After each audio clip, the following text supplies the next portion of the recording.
नाटक वाचक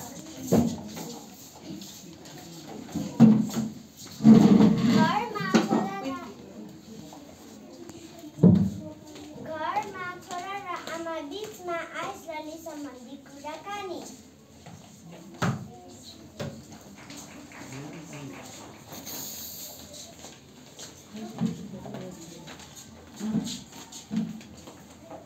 आमा, मलाई कस्तो आइसरली खान मन लागेको छ। होइन बाबु, अहिले आइसरली खानु हुँदैन। नाइ, म त आजै खाँदिनँ, अरूले खाना नि खाँदिनँ। होइन बाबु, अहिले आइसरली खानु हुँदैन।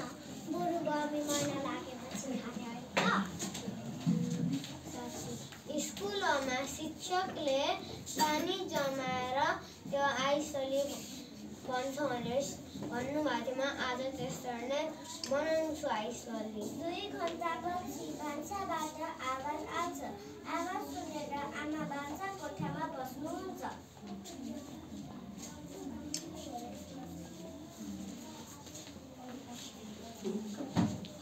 छोराले त स्कुलमा पनि सिकेको छ आइसरली बनाउनु। आमा, मैले बनाएको आइसरली खानुहुन्छ?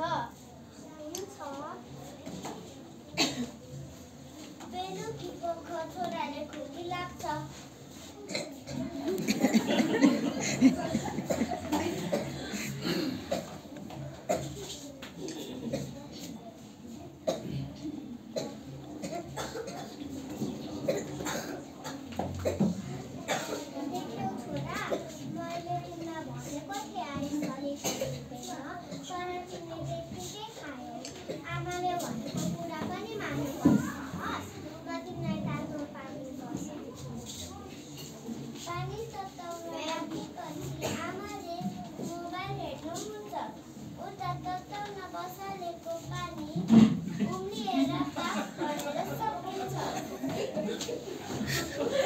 आमा, तपाईँले बसालेको पानी त भाडमा छैन त।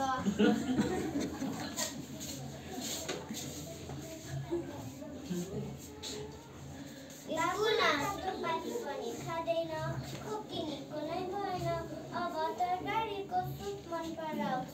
सुप बनाएर खानै पर्ने भयो। आमा तरकारी किन्नको लागि बजार पुगेपछि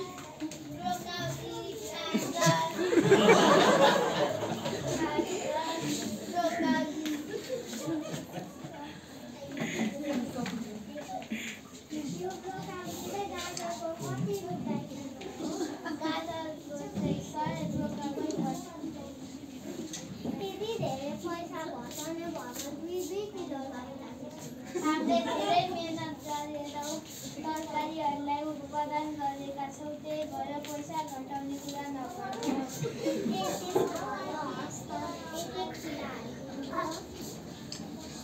आमाले झोलाबाट पसलेलाई पैसा दिन लागेको बेला चोर आउँछ र झोला छोडेर भाग्छ।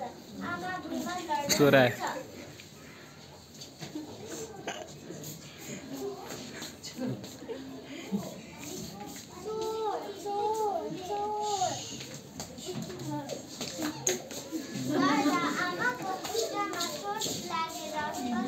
डाक्टरलाई भेट्न जानु छ।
आगो लागेको छ।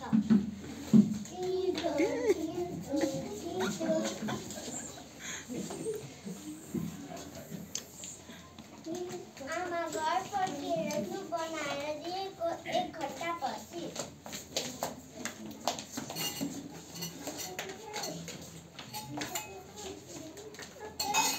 आमा तपाईँले मलाई दिनुभएको सुपले त मेरो निको भयो, धन्यवाद आमा। शाबास छोरा, आज पनि मलाई धेरै जनाले सहयोग गरे र म राम्ररी घर आएँ।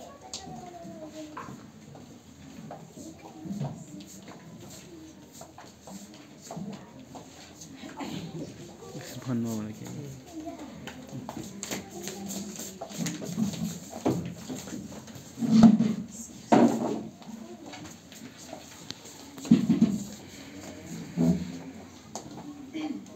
आजको हाम्रो नाटकबाट हामीले 2वटा पाठ सिक्छौँ।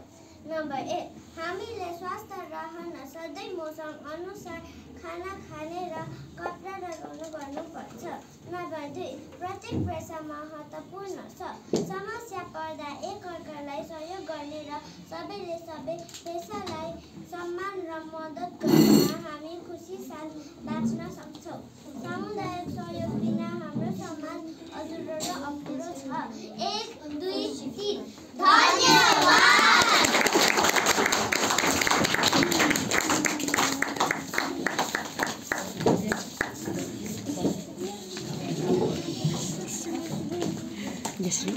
यस पेपर किन हेरेको?